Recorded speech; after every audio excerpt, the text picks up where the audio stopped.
Hi, I'm Sarah von Pollaro of Flower Empowered, and I'm the Whole Foods Market Flower Chef. Today on the Flower Chef, I'm going to show you how to make a Thanksgiving centerpiece. Now, the first thing I did was to prepare my container. I have a salad bowl here, and I took my floral tape and made a tape grid across the top to create a structure that would hold the flowers and herbs in place. So I've got that ready to go. The next step is to prepare my flowers. So I have a gorgeous harvest time bouquet, and you can see the colors are perfect for this time of year, and it really has all the flowers in it I need for the arrangement. So I'm gonna set this one aside, but I've got my open one over here. All right, so the first thing I did to prepare them was just to separate my flowers.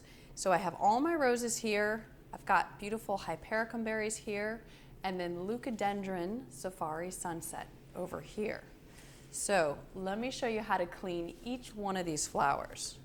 The roses are simple.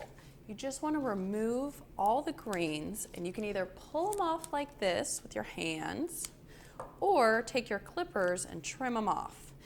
And if you do get any thorns, you would just trim them off like this so that they don't hurt your hands. Now my rose is prepared.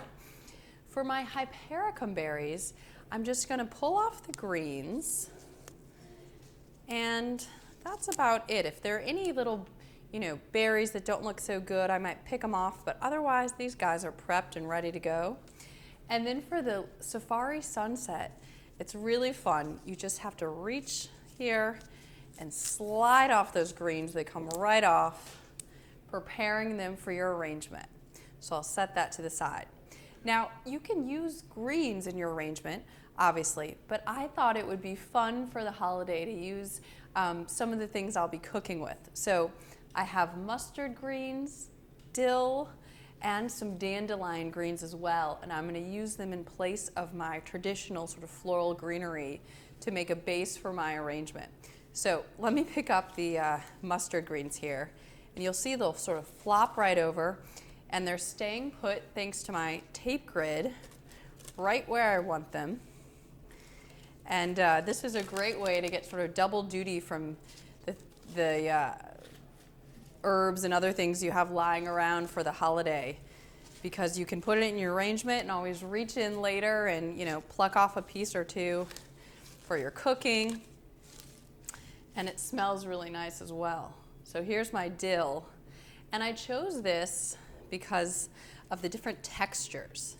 So this way I'll get 3 beautiful textures in my arrangement, and this dill is just awesome. It smells great, looks great, couldn't be happier. Let me get a few pieces, and I'll even trim this down a little bit.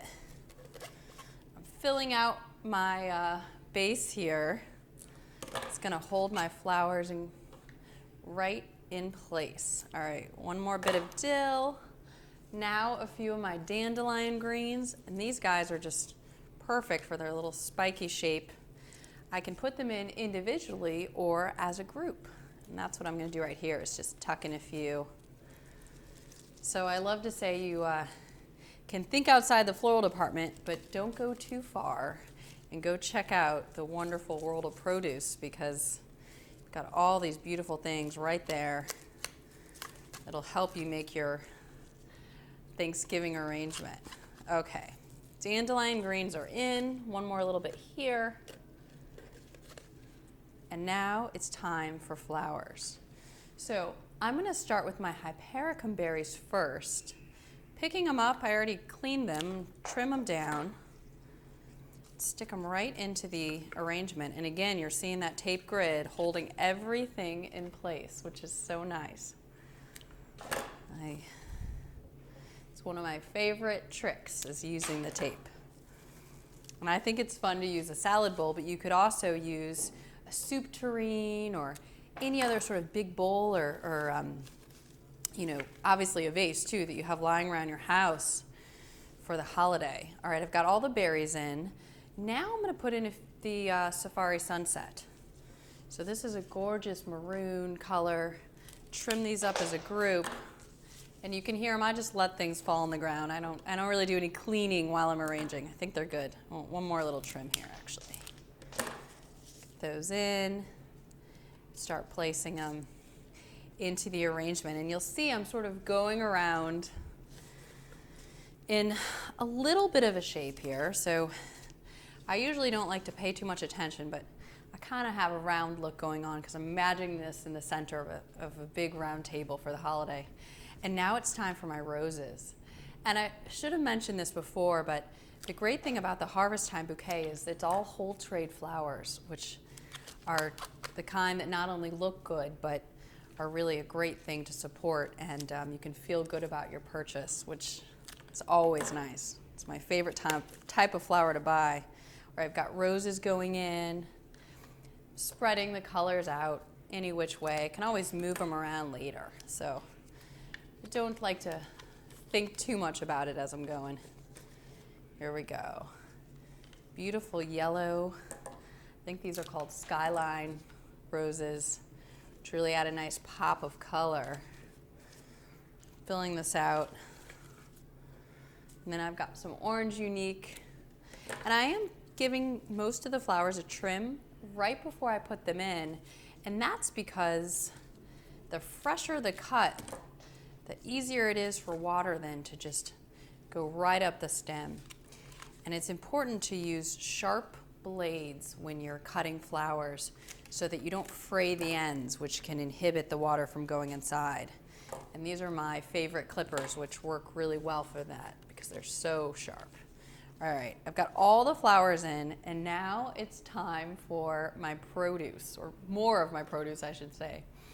I have some red Bliss potatoes here, and I know you've probably never thought that potatoes would go into an arrangement, but why not? You're going to be serving them for the holiday probably. So I just took my floral pick, and I'll do that one more time. I just stuck it right into the potato, and now I can drop it down into my arrangement, and it'll stay there. Got a few more of these guys picked up, and I think it's kind of a fun way to have a little nod to what you're cooking for the big day. And again, for your double duty, take these guys out in a few days and cook up with them. All right, the other thing I have here are turnips. Again, just for fun, a little bit of whimsy here. I use my floral picks, and I can sneak them down in, and I kind of love the creamy color.